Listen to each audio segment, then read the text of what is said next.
Today I'm thankful for the hope that you gave me, for the cross when you saved me. You're the friend I call my own. Now I know I'm not alone. So thankful for your love on display, and it will never go away. You're the reason for my song. Now I know we all belong. You showed me what peace is all about. It's my turn to go and live it out. Jesus, you're the way without a doubt. I'm gonna love the way you first loved me. I'm gonna praise the one who set me free. We gotta show forgiveness that we need, like I know you did for me. I believe Jesus is peace. Jesus is peace. Today I'm thankful for the hope that you gave me, for the cross when you saved me. You're the friend I call my own. Now I know I'm not alone. So thankful for your love on display, and it will never go away. You're the reason for my song. Now I know we all belong. You showed me what peace is all about. It's my turn to go and live it out. Jesus, you're the way without a doubt. I'm gonna love the way you first loved me. I'm gonna praise the one who set me free. We gotta show forgiveness that we need, like I know you did for me. I believe Jesus is peace. Jesus is peace.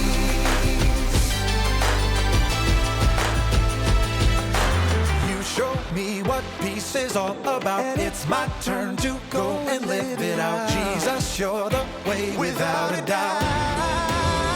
I'm gonna love the way you first loved me. I'm gonna praise the one who set me free. We gotta show forgiveness that we need, like I know you did for me. I believe Jesus is peace. Jesus is peace. Jesus is peace.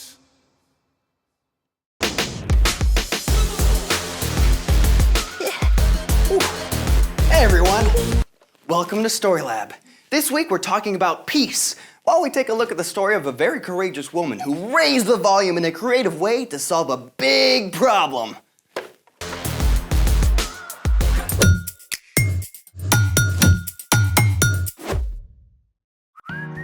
Hey, I'm Carter. And I'm Zeke. We're talking about peace, which is proving you care more about each other than winning an argument. Hey, check out this really cool song I found. Okay? Great, huh? Yeah, but now I can't hear anything. Well, now I can't hear the music. Yeah, but okay, my eardrum, Zeke. Hold on. It's a great song, just listen to No, it. it's too loud. It's a great, just finish But it. it's too loud. Hey, finish No. it. Just stop. Yeah. Dude! Yeah. We're totally flipping out, aren't we? Yeah, maybe we just need a breather. Before we totally go off the rails. That, my friend, is actually what we're doing today. Going off the rails? Before we get too steamed, let's build a train. Trains? Rails? Oh, I got it. Let's make it! We'll need a spool of 20-gauge copper wire, one AAA battery, 6 neodymium magnets a little wider than the battery, a dowel that's a little wider than the magnets, wire cutters, and some tape.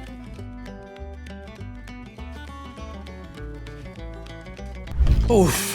I should have found all this stuff first. All aboard! Whoa! Thanks, Zeke! Let's do this. First, tape one end of the wire to the dowel rod.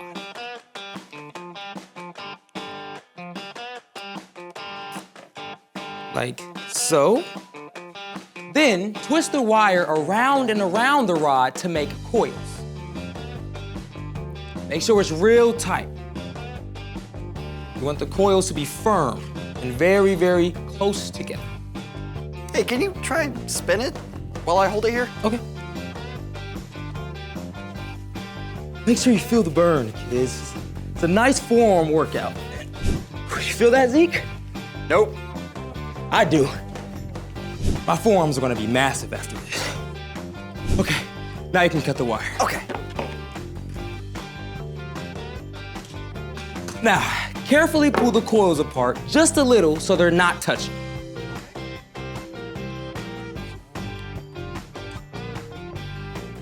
So coily.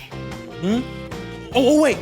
Before we go any further, Safety first! this coil and the battery can get very hot during our experiment. And neodymium magnets are super strong and super pinchy. So make sure you have a grown-up with you. So, this is the train track? Exactly.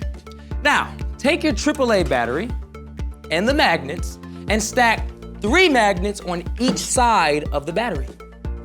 It's a little bit of a struggle pulling them off. There you go. All right. Each side, on that 1, side. 2. Perfect. All right, now, let's get this train moving. And go. Push it a little bit more. I think we've been derailed. I think maybe I can get us back on track. Aha! These 2 sets of magnets are attracted to each other. You say that like it's a bad thing. In this case, it is. They need to repel or resist each other. Why is that? Every magnet has a north pole and a south pole. To make the train move, the north poles from each magnet stack have to point in opposite directions so the stacks repel each other. You might have to flip them if they don't work the first time. Well, let's try it. There we go, let's try it again. 1 and 2. Ready? All aboard! So cool! Nice! Wow! That's amazing! Yeah. Science for the win. Yep. The battery is a source of electricity. The coil conducts electricity. And the magnets create a magnetic field, which is like the fuel that makes the train move. So the magnetic field pushes the battery. Exactly. Want to see if we can make our train turn? Oh yeah. Sweet! Who knew repelling could be so attractive? Speaking of which, there's a guy who repels everyone in today's story. It's time for... The story before the story. Today, we're in the book of 1 Samuel, which tells us the story of the first kings of Israel. Saul, the first king over the Israelites, did not listen to God. So God instructed the prophet Samuel to anoint a young shepherd, David, to be the next king after Saul. After David fought the Philistine Goliath, Saul made David a leader in the army. David had so much success that all the people loved him. But Saul became jealous and tried to hurt David, who fled to the wilderness. But he wasn't alone. A group of loyal men joined him.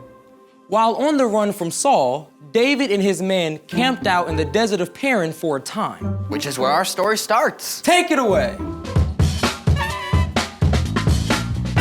Hey, everyone.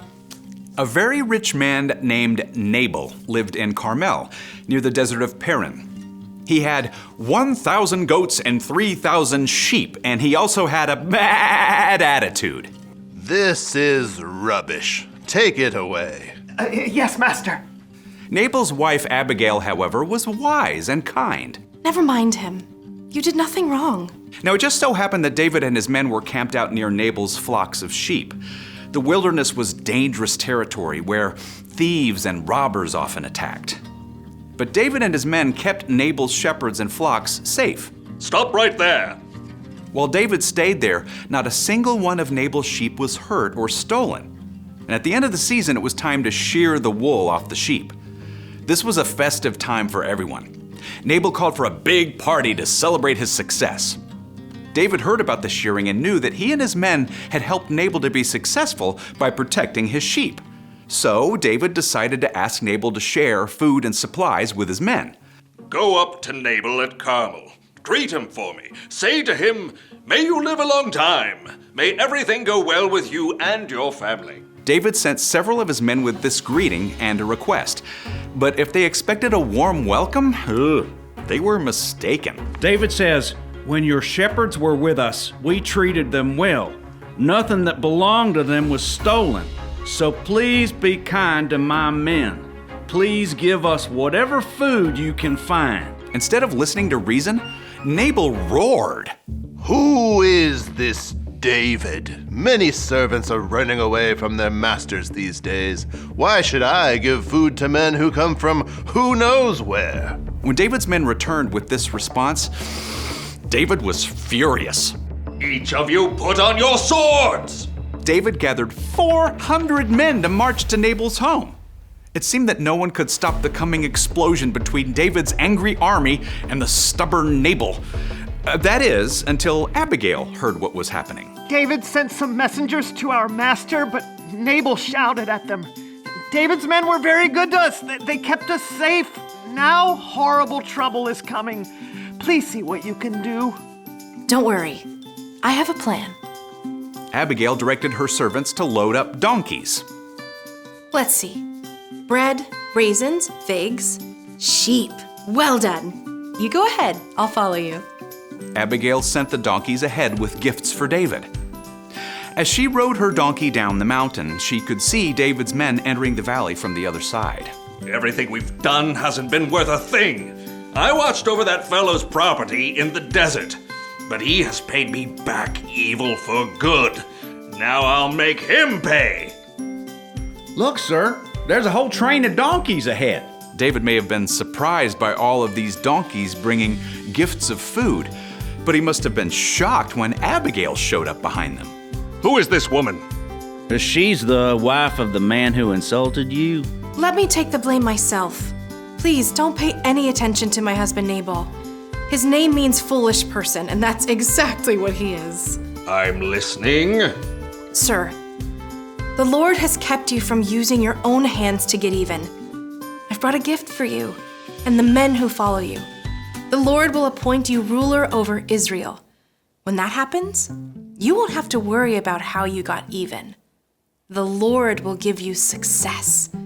When that happens, please remember me. The Lord has sent you today to find me. May the Lord bless you for what you have done. You have kept me from using my own hands to get even. Praise God. Go home in peace. I've heard your words. I'll do what you've asked. Abigail faced a difficult situation. She knew she couldn't make Nabal listen, so she chose to go to David instead. She stepped up with courage and creativity and stopped what would have been a terrible fight. The end. Wow, that was a close one.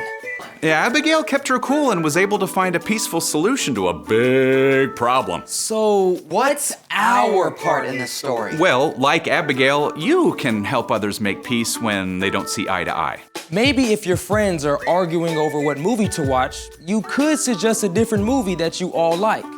Or even a totally different activity. Some of my friends get very intense when we shoot hoops. So I try to make everyone laugh and remember it's just a game. Then we all chill out and it's fun again.